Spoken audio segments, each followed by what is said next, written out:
Honorable Presiding Officer, Vice Mayor Joy Belmonte, Honorable Councilors of the 18th City Council of Quezon City, ladies and gentlemen.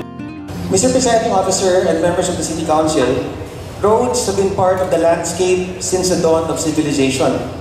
In fact, civilized life as we know it, the things that we do on a daily basis in our homes, in our places of work and play, in those regular spaces where we live and make a living, would not be possible to access without the facilitating powers of these roads and byways.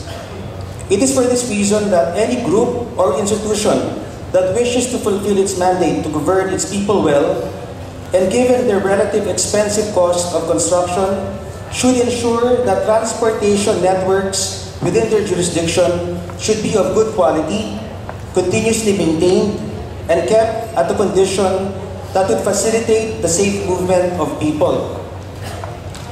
The city government's responsibility towards our roads is not a simple case of road construction and the periodic maintenance thereof.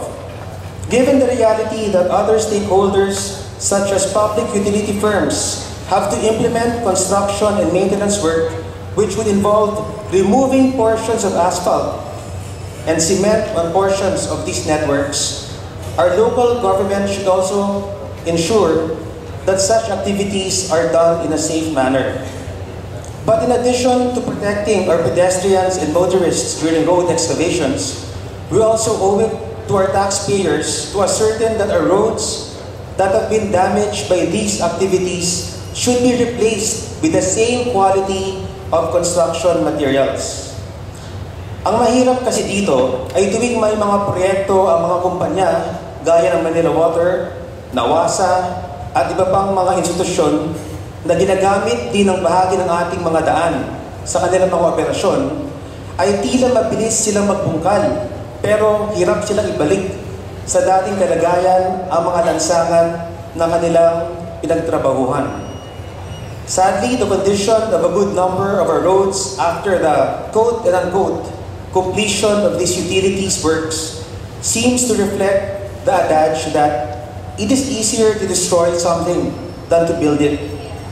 Look around Quezon City and you will see roads whose well-paved side portions have now been merely replaced by gravel and soil. They not only inconvenience our constituents, they can also be quite perilous for those vehicular and human traffic. Moreover, by not repaving these dug-up portions with the same asphalt and concrete that was paved over it, then the real and full cost of this utility firm's operations should also account for the taxpayers' money that they have turned into aggregates that are now only good for free construction fillers. Kaya ba natin sabihin sa ating mga mamamayan na maliban sa magulo, madumi, at mapanganib ang kanilang mga lansangan, ay naging mistulang panambak ang buwis na ipinagkatiwala nila sa atin? For the sake of public safety and order, and so as not to waste precious resources, I propose that the City Council should come up with the following interventions. Number 1, a measure that would require firms whose operations involve clearing portions of city roads for service delivery improvement and maintenance to either pay for the actual cost of replacing the road pavement that they have excavated or replace these with the same road construction materials during the post-operation phase of their activities. I know of a measure sponsored by Councilor B.Lagman during the 17th City Council that penalizes contractors who, after their construction works are quote-unquote supposedly finished, just leave the construction project sites with byproducts of their activities. Maybe we can add teeth to the said measure by including airing public utilities companies like Nawasa and Manila Water. Number 2, help facilitate the creation of a system whereby any maintenance or service improvement activity on or within the right-of-way of our city transportation networks by private firms should be properly coordinated with the city government so as not to waste scarce government resources, duplicate maintenance work, and reduce the social and economic inconvenience that the residents are burdened with. Number 3, I would like to propose to the chairpersons of the Committees on Public Order and Safety and Public Works and Transportation and Communications to convince the chairperson of the Blue Ribbon Committee to conduct an investigation on these public utilities companies.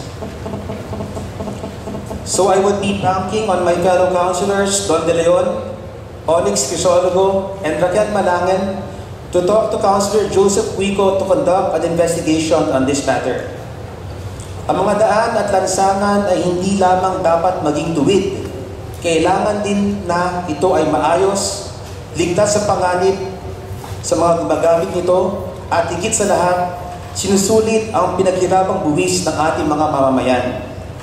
We can ensure this, Madam Presiding Officer and honorable colleagues, by considering the solutions propounded by this humble representation, even as I seek your valuable inputs in coming up with other alternative solutions to this problem.